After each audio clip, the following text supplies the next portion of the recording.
नमस्कार, आप देख रहे हैं इंडिया न्यूज हरियाणा। आपके साथ मैं अभिषेक पांडे। बुलेटिन की शुरुआत करेंगे और सीधे रुख करेंगे इस वक्त खबरों का फटाफट अंदाज में। देश में कोरोना मामलों में लगातार गिरावट दर्ज की जा रही है। 24 घंटे में 1,14,000 से ज्यादा नए मामले सामने आए। 2,681 मरीजों की मौत हुई। दूसरी लहर के बीच अब देश में एक्टिव केस 14 लाख से ज्यादा हैं। कोरोना मरीजों के ठीक होने के रिकवरी रेट में बढ़ती देखी गई है। 24 घंटे में 1 लाख से अधिक मामले सही हुए। कांग्रेस नेता राहुल गांधी ने ट्वीट कर सरकार पर निशाना साधा। लिखा कि ब्लू टिक के लिए मोदी सरकार लड़ रही है। कोविड टीका चाहिए तो आत्मनिर्भर बनो। महाराष्ट्र में कोरोना के केस लगातार कम हो रहे हैं। एक दिन में महाराष्ट्र में कोरोना के 13,659 नए मामले सामने आए, जबकि 21,000 कोविड मरीज ठीक हुए। 741 मरीजों की मौत हो गई। दिग्गज अभिनेता दिलीप कुमार को मुंबई के हिंदुजा अस्पताल में भर्ती किया गया है। आपको बता दें कि अभिनेता को पिछले कुछ दिनों से सांस लेने में दिक्कत हो रही थी। डॉक्टरों की देखरेख में दिलीप कुमार का इलाज जारी है। आपको बता दें कि उनकी पत्नी सायरा बानो ने दिलीप कुमार के बारे में जानकारी दी। दिल्ली में 24 घंटे में 414 नए मामले सामने आए हैं। 60 मरीजों ने दम तोड़ दिया। दिल्ली में अब 6,000 से ज्यादा एक्टिव केस मौजूद हैं। केंद्र की ओर से दिल्ली सरकार के घर राशन योजना पर रोक लगाने पर मुख्यमंत्री अरविंद केजरीवाल ने प्रेस कॉन्फ्रेंस की। कहा कि योजना लागू करने की पूरी तैयारी हो चुकी थी, फिर आपने 2 दिन पहले क्यों रोक लगा दी। केजरीवाल ने कहा कि आपने हमारी योजना ये कहकर खारिज कर दी कि हमने केंद्र से मंजूरी नहीं ली थी, लेकिन हमने केंद्र से इस योजना के लिए 5 बार अप्रूवल लिया था। सीएम केजरीवाल ने कहा कि प्रधानमंत्री जी, मैं बहुत व्यवस्थित हूं, मुझे कोई भूल हो जाए तो माफ कर देना। प्रधानमंत्री सर, इस स्कीम के लिए राज्य सरकार सक्षम है और हम केंद्र से कोई विवाद नहीं चाहते। केजरीवाल ने कहा कि आपने कहा कि योजना में मुख्यमंत्री नाम नहीं आ सकता, हमने आपकी बात मानकर नाम हटा दिया। अब ये कहते हुए खारिज कर दी कि हमने केंद्र से अनुमति नहीं ली। केंद्र सरकार से हमने 5 बार अनुमति ली है। केजरीवाल ने कहा कि इस देश में अगर स्मार्टफोन पिज्जा की डिलीवरी हो सकती है तो राशन की क्यों नहीं। आपको राशन माफिया से क्या हमदर्दी है। प्रधानमंत्री सर, उन गरीबों की कौन सुनेगा। प्रदेश में कोरोना के 723 नए मामले सामने आए हैं। 24 घंटे में 59 लोगों की जान चली गई और आपको बता दें कि रिकवरी रेट 97.42% पहुंच चुका है। हरियाणा के अंबाला में कोरोना से बचाव की दवा बनाने जा रही है। आपको बता दें कि फेविपिराविर नाम की दवा भारत में इस्तेमाल को अब केंद्रीय स्वास्थ्य विभाग ने मंजूरी दे दी है। स्वास्थ्य मंत्री अनिल विज ने दवा निर्माता कंपनी मैकनिल एंड आर्गस में पहुंचकर दवा संबंधित जानकारी ली और दवा की पहली खेप रवाना की। इस मौके पर स्वास्थ्य मंत्री अनिल विज ने कहा कि यह दवा कोरोना के खिलाफ जंग में बड़ा हथियार साबित होगी और यह हरियाणा के साथ साथ अंबाला के लिए गर्व की बात है। राम रहीम की कोरोना रिपोर्ट पॉजिटिव आई है। आपको बता दें कि राम रहीम को मेडिकल जांच के लिए गुरुग्राम के मेदांता अस्पताल लाया गया था। राम रहीम की पिछले दिनों रोहतक पीजीआई में भी जांच हुई थी।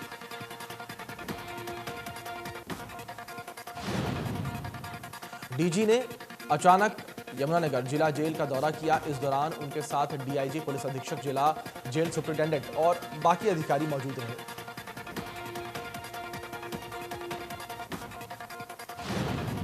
डीजी ने अपनी मौजूदगी में पुलिस कर्मचारियों से सभी बैंकों की तलाशी करवाई। साथ ही आपको बता दें कि जेल व्यवस्थाओं को देखा और बताया कि जेल नियमों के मुताबिक वैक्सीन लगाई जाएगी। फरीदाबाद में सतपुरा गांव में 5 बुजुर्गों ने अपनी पेंशन के पैसों से पूरे गांव को 2 बार सैनिटाइज करवाया। बुजुर्गों ने पूरे गांव में जरूरतमंदों को मास्क भी बांटे। सतपुर गांव में 2 महीने में 15 से ज्यादा कोरोना के मामले, आपको बता दें कि मौत हो चुकी है और कोई ऐसा घर नहीं बचा जहां पर लोग खांसी, जुकाम और बुखार से पीड़ित न हो। इसे देखते हुए गांव के कुछ लोगों ने ग्राम विकास एवं स्वराज कमेटी बनाई। रिटायर्ड बुजुर्गों ने बताया कि इस काम में उन्हें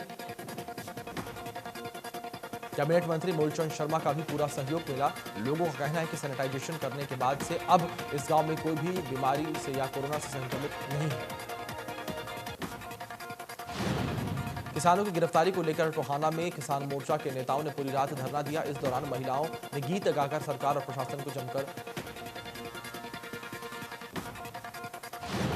रात भर चले धरने में खाने की सप्लाई के लिए आसपास के गांव के लोग सदर थाना पहुंचे। सदर थाना में लंगर की व्यवस्था देखी गई।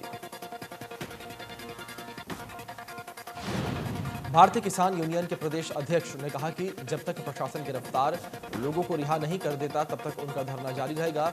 धरने में आसपास के क्षेत्र में भारी संख्या में किसान पहुंच रहे हैं। किसानों से माफी मांगने के बाद टोहाना के विधायक देवेंद्र सिंह बबली ने कहा कि कुछ लोगों के द्वारा मेरी गाड़ी को रोककर हमले का प्रयास किया गया था और वो लोग खुद को किसान बता रहे थे। देवेंद्र बबली ने कहा कि मुझे नहीं लगता कि वो किसान थे। इसी बात को लेकर उनसे विवाद हुआ था। किसान नेताओं के साथ मीटिंग के बाद ऐसी हरकत करने वाले लोगों को मैंने माफ कर दिया है। इस दौरान मेरे मुंह से निकल गई अपशब्द को लेकर भी मैंने खेद प्रकट किया।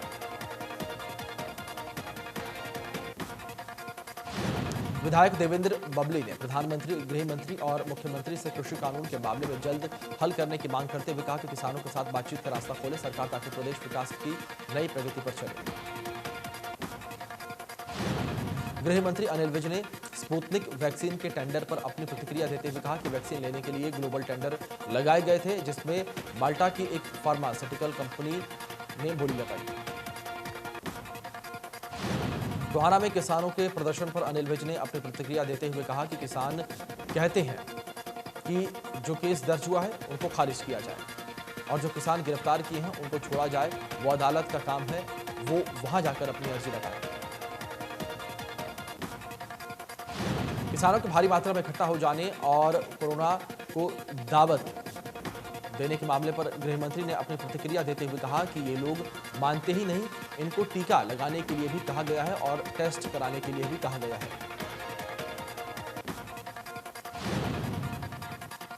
पूर्व मंत्री कैप्टन अजय यादव ने कहा कि कृषि कानूनों को पारित हुए पूरा 1 साल हो गया लेकिन आज भी अन्नदाता अपने हकों की लड़ाई के लिए सरकार की हस्तक्षेप के कारण लड़ रही हैं।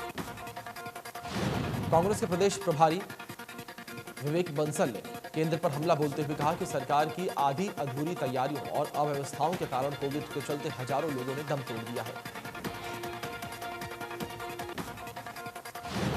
विवेक बंसल ने कहा कि देश में जिस प्रकार कोविड तैयारियों में फैली हुई बीजेपी सरकार को कोरोना की पहली और दूसरी लहर से सबक लेना चाहिए, आगे दिक्कत कम हो सके।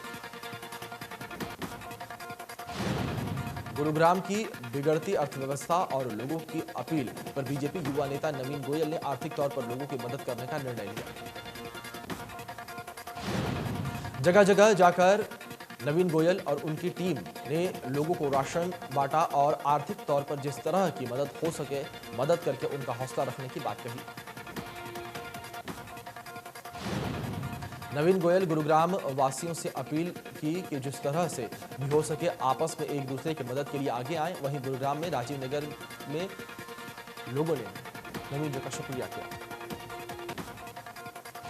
सांसद नायब सैनी ने किसान नेता राकेश टिकैत पर जमकर हमला किया। आपको बता दें कि कहा कि उनके पिता इस बात के लिए संघर्षरत थे कि किसानों को फसल बेचने की आजादी मिले, लेकिन राकेश टिकैत अपने पिता के पदचिन्हों से भटक गए हैं। सांसद नायब सैनी ने कहा कि अगर किसी को सरकार का कोई फैसला सही नहीं लगता तो उसका विरोध जनता में जाकर लोकतांत्रिक तरीके से करें ताकि जनता उस फैसले पर सही या गलत का निर्णय ले। नायब सैनी ने कांग्रेस पर जुबानी हमला करते हुए कहा कि कांग्रेस ने हमेशा से देश को कमजोर करने का काम किया है, जबकि विपक्ष को जो जनहित के लिए सही फैसला हो उसका समर्थन करना चाहिए।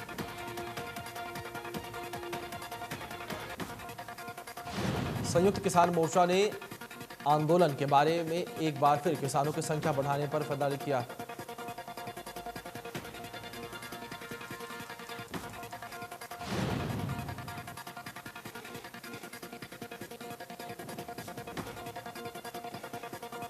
काफिले में हरियाणा के साथ पंजाब के किसान भी दिल्ली के लिए रवाना हुए। खास बात यहां पर यह रही कि किसानों के साथ बड़ी संख्या में महिलाएं भी बसों में सवार होकर दिल्ली के लिए रवाना हुई।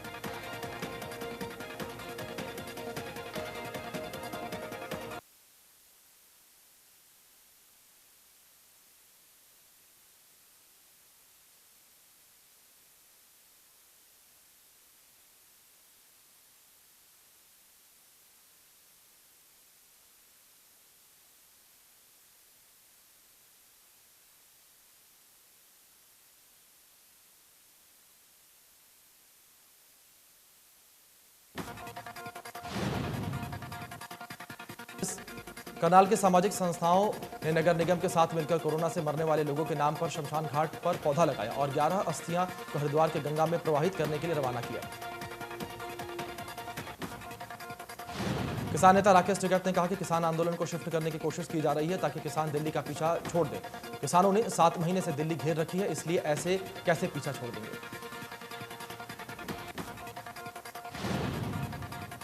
विवाहिता ने पानीपत में घरेलू कहासुनी के चलते विवाहिता ने फांसी लगाकर जान दे दी। विवाहिता के परिजनों ने दहेज के लिए प्रताड़ित करने सहित कई गंभीर आरोप लगाए।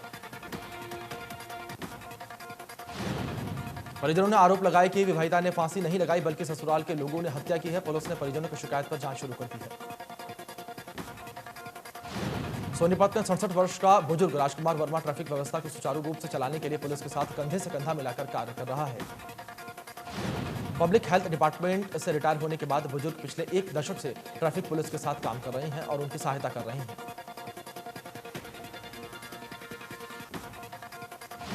आरोप है कि युवक और उसके साथी पर आधा दर्जन से अधिक लोगों ने लाठी डंडों से लैस हमला कर दिया। युवक का साथी तो मौका देखकर वहां से भाग निकला, लेकिन युवक को पीट कर उन्होंने अधमरा कर दिया।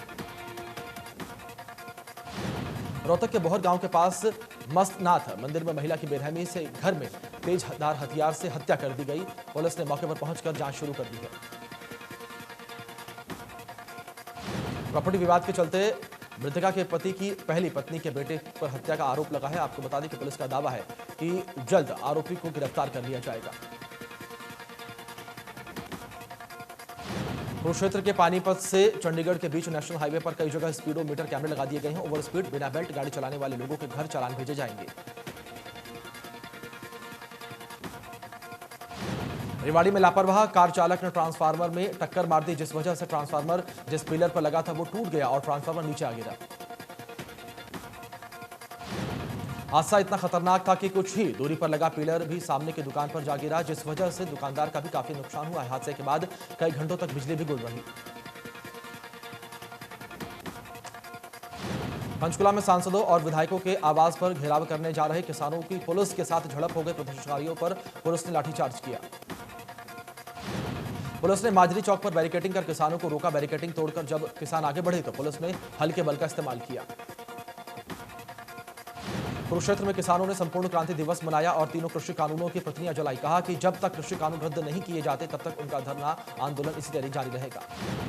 नारनौंद में जेजेपी विधायक रामकुमार गौतम के आवास का किसानों ने घेराव किया और तीनों कृषि कानूनों की प्रतियां जलाई। सोहाना के राशन नहीं देने पर डिपो होल्डर के खिलाफ महिलाओं ने प्रदर्शन किया। महिलाओं ने डिपो होल्डर पर आरोप लगाया कि राशन नहीं देता है और उन्हें धमकाकर भगा देता है।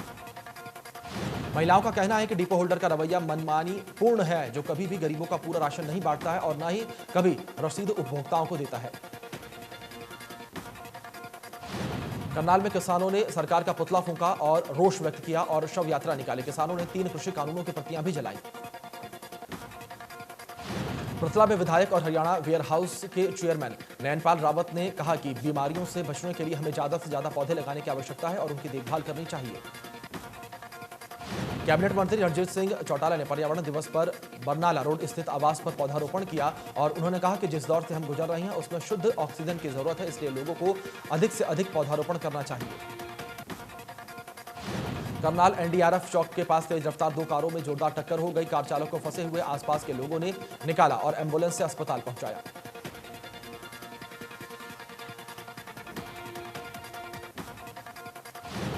अंबाला वासियों पर जब भी संकट आया, पूर्व केंद्रीय मंत्री विनोद शर्मा और मेयर शक्ति रानी शर्मा लोगों के साथ खड़ी हुई दिखाई दी। आपको बता दें कि मुश्किल घड़ी में हमेशा पूर्व केंद्रीय मंत्री विनोद शर्मा ने लोगों की मदद की। अम्बाला के शहर में ग्रामीण इलाकों में लगातार पूर्व केंद्रीय मंत्री ने सैनिटाइजेशन करवाया ताकि कोरोना संक्रमण को फैलने से रोका जा सके। साथ ही लोगों को हैंड सैनिटाइजर, मास्क और कोरोना किट भी बांटी ताकि अम्बाला वासी सुरक्षित रहें। पूर्व केंद्रीय मंत्री विनोद शर्मा के इस पहल से अम्बाला वासी उनका धन्यवाद भी कर रहे हैं।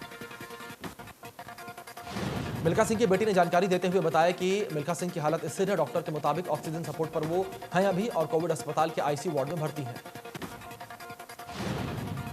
सोनीपत में पुलिस ने 5 व्यक्तियों को सहित एक महिला को गिरफ्तार किया है। बुजुर्ग के सिर में कुल्हाड़ी मारकर बेरहमी से हत्या का आरोप लगा है। 3 जून की देर शाम को दिया गया था वारदात को अंजाम। गांव कालूपुर में आंधी के उपले उड़कर घर में गिरने के बाद कहासुनी हुई थी। सिंघू बॉर्डर पर किसान आंदोलन में शामिल होने पहुंचे एक युवा सिख का वीडियो वायरल हो रहा है। इस युवक की साइकिल पर खालिस्तान जिंदाबाद लिखा हुआ है। लोगों ने युवक से पूछताछ की लेकिन कोई भी संतोषजनक जवाब नहीं मिला। इस बारे में आंदोलन में शामिल बुजुर्ग से बात की गई तो उन्होंने पहले युवक को अपना साथी बताया, लेकिन जब युवक के खालिस्तानी होने की बात उनसे पूछी गई तो उन्होंने सीधे तौर पर पल्ला झाड़ लिया। पलवल में साइबर क्राइम के जरिए जिले में अलग अलग थाना अंतर्गत 19 लोगों के बैंक खातों से 9,82,440 रुपए निकाल लिए गए। पीड़ितों में 5 महिलाएं भी शामिल हैं। पुलिस ने सभी पीड़ितों की शिकायत पर अज्ञात आरोपियों के खिलाफ मामला दर्ज कर जांच पड़ताल शुरू कर दी है। सोनीपत जिले में कोविड-19 के दौरान मारे गए लोगों को श्रद्धांजलि देने के लिए पुलिस ने वाहन चालकों को रोककर आम जनता के साथ 2 मिनट का मौन धारण कर उनकी आत्मा की शांति की प्रार्थना की। सभी लोगों को यह समझाया गया कि ट्रैफिक नियमों का पालन करते हुए लोग नियमों का पालन अवश्य करें। सुरक्षा में ही बचाव है और जीवन बहुत महत्वपूर्ण है। कुरुक्षेत्र के लोक नायक जयप्रकाश नारायण अस्पताल में चाइल्ड स्पेशलिस्ट डॉक्टर ने बताया कि अस्पताल में कोरोना की तीसरी लहर को देखकर तैयारियां शुरू कर दी गई हैं। डॉक्टर ने बताया कि खासकर बच्चों के लिए अतिरिक्त बेड की व्यवस्था की जा रही है। बच्चों में अक्सर लक्षण नहीं दिखते, ऐसे में अभिभावकों को अधिक जागरूक रहने की आवश्यकता है।